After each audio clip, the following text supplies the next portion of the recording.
First line நேயர்களுக்கு வணக்கம். அமெரிக்காவில் பார்த்தீங்கன்னா அமெரிக்க அதிபர் தேர்தல் வந்து ரொம்ப பரபரப்பாக போயிட்டு இருக்கு. பிரச்சாரம் எல்லாம் இறுதி கட்டத்துக்கு நோக்கி வந்துட்டு இருக்கு. நவம்பர் 5ஆம் தேதி இந்த தேர்தல் நடக்க இருக்கு. ஒரு பக்கம் பார்த்தீங்கன்னா ட்ரம்ப், ஒரு பக்கம் கமலா ஹாரிஸ்னு போட்டி சூடு பிடிச்சிட்டு இருக்கிற இந்த நிலைமையில ட்ரம்ப்போட எலெக்ஷன் அட்வைசரான திரு பார்ட் அவர்கள் நம்ம ஃபர்ஸ்ட் லைன் ஆசிரியர் உமாபதிக்கு ஒரு எக்ஸ்க்ளூசிவான இன்டர்வியூ கொடுத்துருக்காரு. அதை இப்போ நீங்கள் பார்க்க போறீங்க. ஃபர்ஸ்ட் லைன் நேயர்களுக்கு வணக்கம். இன்றைக்கி நம்ம ஒரு எக்ஸ்க்ளூசிவான செய்தியை பார்க்க போகிறோம். எக்ஸ்க்ளூசிவ்னா இதுதான் எக்ஸ்க்ளூசிவ். விஜய் மாநாட்டில் போய் ரோட்டில் போகிற வரவனெல்லாம் பேட்டி எடுக்கிறது எக்ஸ்க்ளூசிவ் கிடையாது. இதுதான் ரொம்ப எக்ஸ்க்ளூசிவான ஒரு விஷயம். அது என்ன அப்படின்னு பார்த்தீங்கன்னா, அமெரிக்க தேர்தல் தீப்பிடிச்சு போயிட்டு இருக்கு. பிரச்சாரங்கள், அதாவது வருகிற 5ஆம் தேதி அமெரிக்க தேர்தலுடைய வாக்குப்பதிவு நடைபெற இருக்கிறது. ஸோ இதை ஒட்டி தான் வந்து நம்ம வந்து டொனால்ட் ட்ரம்ப் இருக்கார் இல்லையா, அவருடைய தேர்தல் ஆலோசகர், வெர்ஜீனியா மாகாணத்தில் தேர்தல் ஆலோசகர், முன்னாள் அமெரிக்க அமைச்சர் திரு பார்ட் மார்காய்ஸ் நமக்கு பேட்டி அளித்திருக்கிறார். இது ஒரு எக்ஸ்க்ளூசிவ் பேட்டி. நீண்ட ஒரு முயற்சிக்கு பிறகு இந்தியாவை சேர்ந்த தமிழகத்தை சேர்ந்த ஒரு மிகப்பெரிய தொழிலதிபர் அவருடைய உதவியோடு அவர்கிட்ட அப்பாயின்மெண்ட் நம்ம கேட்டிருந்தோம். ஏற்கனவே அது தொடர்பாக அவர் ஏற்கனவே நம்மளோட பேசணும் அப்படின்ட்டு இருந்தார். யார் என்னன்னு பேசிட்டு அதுக்கப்புறம் நம்ம கொடுக்கலான்னு ஒரு 5 நிமிடம் டைம் கொடுத்தார். போன வாரம் இப்போ 5 நிமிடம் டைம் கொடுத்தது கிட்டத்தட்ட 40 நிமிடங்கள் நம்மளோட அமெரிக்க விவகாரங்கள் குறித்து நாம் கேட்ட கேள்விக்கு பதிலளித்தார், உரையாடினோம். அது அவருக்கு மிகவும் பிடித்து போன உடனடியாக நம்ம ஃபர்ஸ்ட் லைனுக்கு அவர் பேட்டி கொடுக்கறதுக்கு ஒப்புக்கொண்டார். ஃபர்ஸ்ட் லைன் என்பதை தாண்டிலும் இப்போ நம்மளோட எக்ஸ்பீரியன்ஸ், நம்ம சீனியர் ஜேர்னலிஸ்ட், நம்மளோட ப்ரொஃபைல் இருக்குது ஏற்கனவே. ஸோ அந்த வகையில் வந்து பார்த்திங்க அப்படின்னா, அவர் எக்ஸ்க்ளூசிவாக கிட்டத்தட்ட 45 நிமிடங்கள் அமெரிக்க தேர்தல் பற்றி பேசியிருக்காரு. குறிப்பாக வந்து இவர் ஒரு முன்னாள் அமெரிக்க அமைச்சரும் கூட, அதாவது ஆற்றல் அமைச்சர் அப்படின்வாங்க. அதே மாதிரி வெளியுறவுத்துறையிலும் இணையமைச்சராக, அதாவது அங்கே வந்து செக்ரட்டரி அப்படின்வாங்க. இப்போ நம்ம அமைச்சர்னு சொல்கிறோம்ல, அந்த மாதிரி அமைச்சராக புஷ் காலத்தில் பணியாற்றியவர். அதே மாதிரி வந்து தற்போது ட்ரம்ப்புக்கு வந்து திரு டொனால்ட் ட்ரம்ப்புக்கு வந்து என்ன இருக்காருன்னா, இப்போ தேர்தல் அட்வைசராக வர்ஜீனியா மாகாணத்தில் இருக்கார்.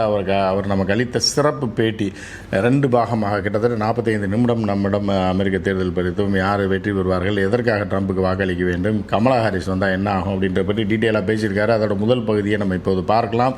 இது உண்மையிலே எக்ஸ்க்ளூசிவ், எந்த தமிழக தொலைக்காட்சிக்கும் கிடைக்காத ஒரு விஷயம். அதே மாதிரி யூடியூபுக்கு சாத்தியமே இல்லாத ஒரு விஷயமாக பார்க்கப்படக்கூடிய விஷயத்தை நம்ம முதல்ல தமிழில் பிரேக் பண்ணுறோம். தமிழ்நாட்டில் இனி பல பேர் ட்ரை பண்ணி யார் வேணாலும் எடுக்கலாம். இருந்த போதிலும் இவ்வளோ பெரிய மனிதர், அமெரிக்காவின் முன்னாள் அமைச்சர், தற்போது ட்ரம்ப் அவர்களின் அட்வைசராக இருக்கக்கூடிய பொலிட்டிக்கல், அதாவது இப்போ தேர்தல் அட்வைசராக இருக்கக்கூடிய திரு பார்ட் மார்காய்ஸ் அவரோட நம்ம உரையாற்றுவோம். வாங்க போய் பார்க்கலாம். ஃபர்ஸ்ட் லைன் நேயர்களுக்கு வணக்கம். நம்ம வந்து இப்போ ரொம்ப முக்கியமான ஒரு விஷயம் பார்க்க போகிறோம். என்ன அப்படின்னு பார்த்தீங்க அப்படின்னா, அமெரிக்காவில் அதிபர் தேர்தல் நெருங்கி கொண்டிருக்கிறது. இன்னும் 4 நாட்கள் தான் அதிபர் தேர்தல் நடைபெறுவதற்கு இருக்கிறது. அதில் ஒரு பக்கம் பார்த்தீங்க அப்படின்னா திரு டொனால்ட் ட்ரம்ப் போட்டியிடுகிறார். இன்னொரு பக்கம் பார்த்தீங்க அப்படின்னா பைடன் போட்டியிடுவதாக இருந்தது. இப்போ கமலா ஹாரிஸ் போட்டியிடுகிறார். இன்னும் 4 நாட்களில் தேர்தல் நெருங்கி கொண்டிருக்கிறது. இப்போ பார்த்தீங்கன்னா ரொம்ப முக்கியமான விஐபி, முன்னாள் அதாவது என்ன அப்படின்னு பார்த்தீங்கன்னா, எனர்ஜியோட மினிஸ்டர், நம்ம ஊரில் மினிஸ்டர்னு சொல்லுவோம், யூஎஸ்ல வந்து செக்ரட்டரி அப்படின்னு சொல்லுவாங்க.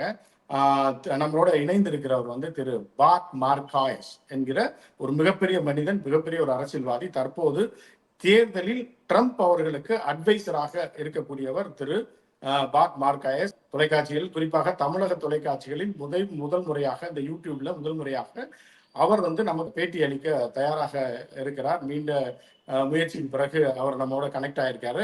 அவருக்கு இந்த தேர்தல் குறித்தும், ட்ரம்போட வெற்றி வாய்ப்பு எப்படி இருக்கிறது, கமலா ஹாரிஸ் வெற்றி வாய்ப்பு இருக்கிறதா, ட்ரம்புக்கு வெற்றி வாய்ப்பு இருக்கிறதா என்பதை குறித்தெல்லாம் கேட்போம். வணக்கம் சார். வணக்கம் mister Bart Marquis. Welcome.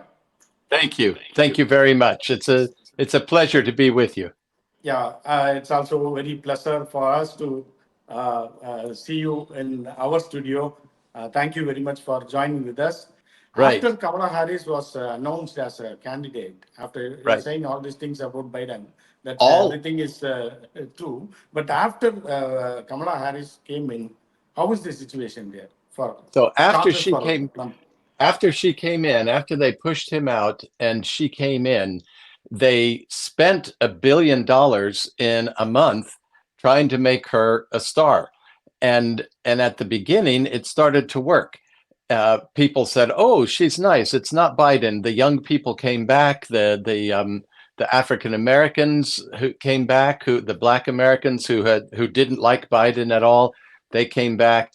But then after about the beginning or middle of September, she has started to fall and fall and fall. And she's just continued to fall.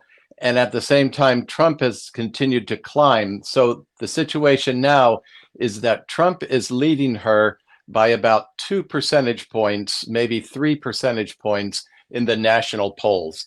And in the 7 swing states, he's leading her in 6 of those 7 swing states. Oh, He's in the swing looking states, very good.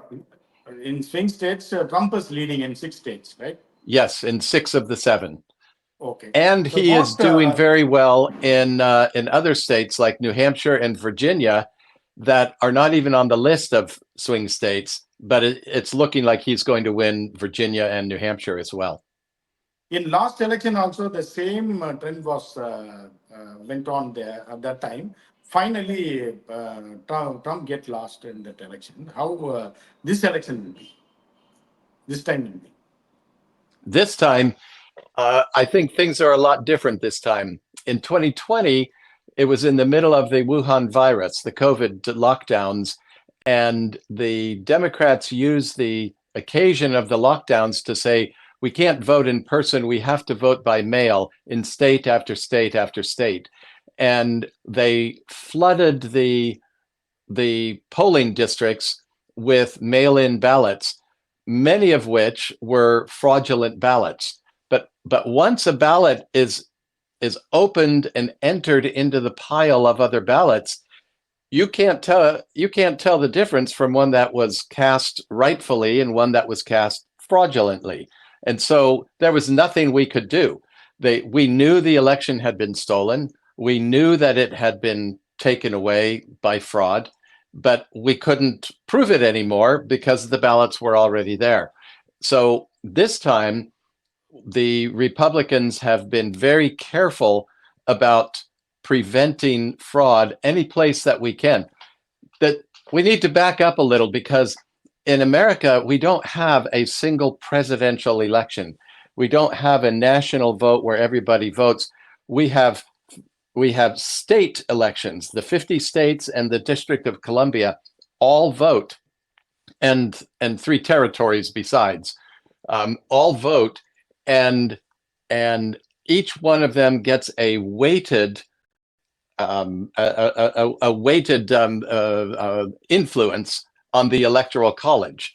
And even those state-by-state votes are conducted not by the state government, but by the city and county governments. So we're undergoing thousands of local elections right now that will be assembled into state totals, and then those states will vote as the Electoral College. I'm sure your viewers are very sophisticated and they understand. So everywhere in India, the same pattern, but dates will be changed. But in US, there is different type of some places they are using ballot papers, some places they are using EVMs, and so many things are there. So why it is like this in US? That's right. And furthermore, a vote in a state like Montana, Montana is a very big state geographically, but it only has maybe 1 million residents in it and 500,000 voters. Well, those 500,000 voters have 3 electoral votes, and the a state like California has 30 million voters. It has 54 electoral votes, but there's still a balance. You have to get 270 electoral votes from the 50 states. 50 states, okay. Right. It's not a national popular vote. There's an element that takes into account the population of a state, but it's not a national popular vote. It's a state by state vote. And so we know how 43 of the states are going to vote. They're either majority Republican or they're majority Democrat. But 7 of them are 50-50. They could go either way. And so we call those the swing states. And those 7 have enough votes. Swing states, okay. Yeah, so whichever way they go will win. And Trump is leading among 6 of those 7 swing states, and there are 2 other states at least that are not counted in those 7 that were expected to go for the Democrats, but are now going for Donald Trump. And it suggests that Donald Trump is rising and rising and rising. And the closer we get to election day, the more people start voting for Trump. And there are lots of reasons for that. Chief among them, though, are the first generation legal immigrants to the United States. A lot of them traditionally voted for the Democrats. This year, they're voting for Donald Trump. They don't like Kamala Harris. They don't like the Marxist tendencies of the Harris-Walz ticket. They don't like the woke, so-called woke policies that mix up boys and girls and let boys into girls' showers and bathrooms and on girls' sports teams and things like that.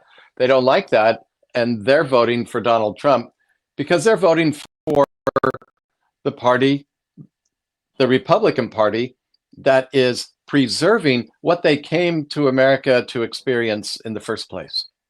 So here in India, Kamala Harris' ancestors are from India. So Telugu.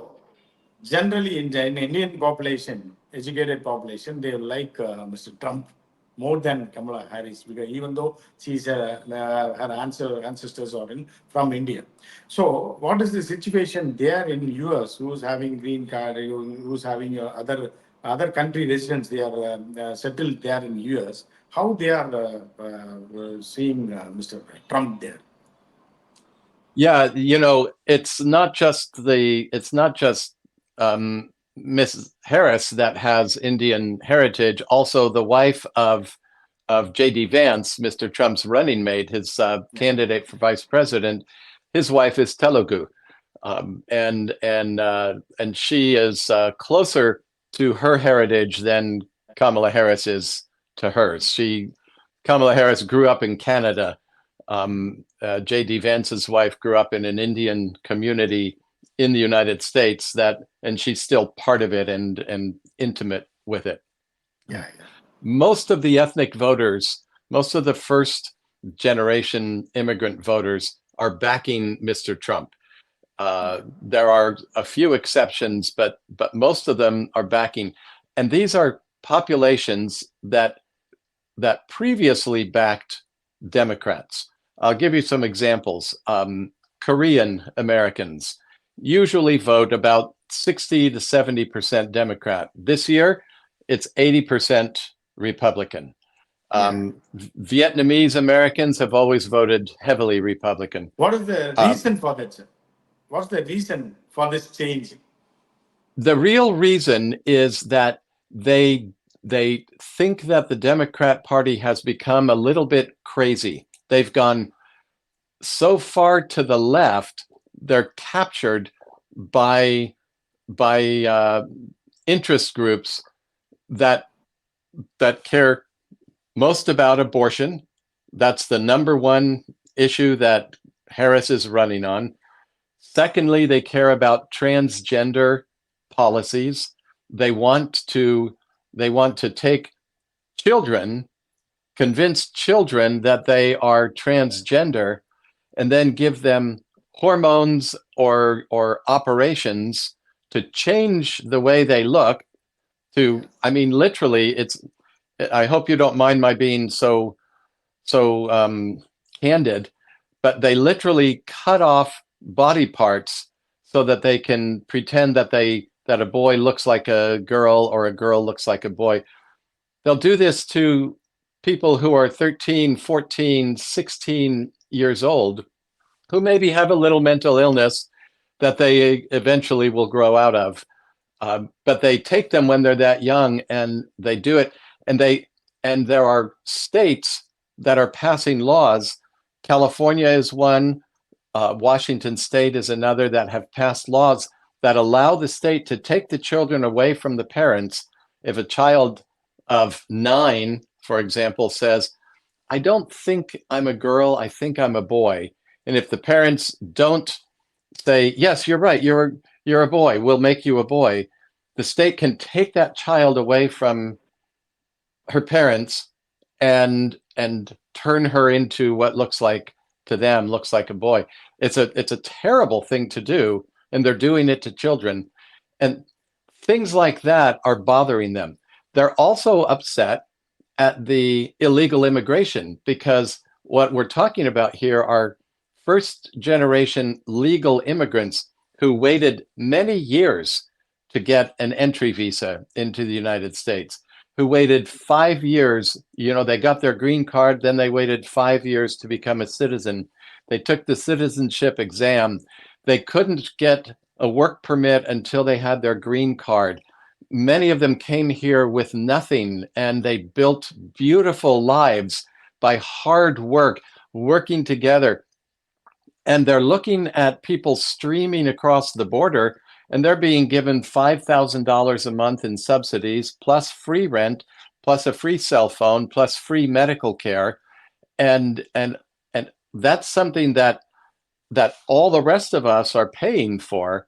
And the legal immigrants are especially upset that somebody could just walk across the border and get more privileges than they had for years, and they get it their first day. And they're also upset at the high crime when somebody enters the country illegally, and maybe they don't speak the language and they're not familiar. Where do they go? They find people of their own ethnicity who speak their language, and they come and ask them for money. And if they're criminals, they attack them. The Venezuelan gangs started attacking Venezuelans and South Americans and Central Americans. Now they've become so powerful, they're attacking everybody. But they are predators, and they prey on people of their own nationality and ethnicity first. And so the legal immigrants are feeling the pain of the crime even more than somebody like me who lives in a suburb somewhere. But you are saying like this, but the people living in the US, in border areas, in South America border or something, in the Mexico border or Canadian border, they will be aware of this. But the people living in other states, in 50 states, some 6 or 7 states are in border, I think. So in the center states, how the people are aware of this problem? That is an excellent question. And I'll tell you, until about maybe a year and a half, 2 years ago, they were not aware of it in the center states. So they knew it was happening. They'd see it on the news, but they didn't feel it. It didn't affect them. Right. But the Biden administration has been moving great masses of people into central states, especially into states that are swing states, because their purpose in bringing in millions of undocumented immigrants, illegal aliens, is they give them paperwork, and they give them a driver's license, and they allow them to vote with a driver's license, even though they're not citizens yet. And so they're using these illegal immigrants to vote for the Democrats, to try to, and they especially brought them into those 7 swing states. They brought them into my state, Virginia, during the Obama administration. Virginia was a fairly safely Republican state, but the Obama administration brought in so many illegal immigrants and gave them the right to vote that Virginia became a very strongly Democrat state, and the Republicans gave up on it until this year. When the governor of Texas, Greg Abbott, was the one who started it, and then the governor of Florida followed up. What they started doing about 2 years ago, they said, listen, we're getting all of these illegal immigrants, and all these leftist cities controlled and run by Democrats, they say, just deal with it. So they started sending them on airplanes and buses to New York City, to Chicago, to Minneapolis, to Martha's Vineyard, where all the richest of the Democrats live, the richest leftists live. They sent them up there. And then the Democrats started freaking out and saying, well, we can't handle all these people. Well, what they did was they nationalized the problem. So you say that they are doing only for vote politics, only for elections. They are to get votes. They are doing like this. That's what they're doing. That is their main purpose. Their main purpose. They are trying to introduce a Marxist government in the United States. There are not enough Americans, either native born Americans or legally immigrated Americans, that will vote for that. Most of the people who came here from other countries came from countries that have a socialist or a communist, either a government or a strong attitude of socialism or Marxism. They came to get away from that. And here, but there is a talk in US or in some other countries, even in China or in India. If once Mr. Trump come again, he will block other foreign immigrants. Yes. Legal immigrants like from India and China. So he will not block. They are showing. Yeah, no, he won't block the legal ones. The legal immigrants love Trump, and Trump loves legal immigrants. If you saw that that rally in Madison Square Garden on Sunday night, you look at that crowd. That was not an overwhelmingly white Anglo-Saxon crowd. There were tons of people there of all different colors, all different nationalities, all different languages. I am an election, a party official in my home state of Virginia. I have hundreds of volunteers that I help schedule to work the early polls.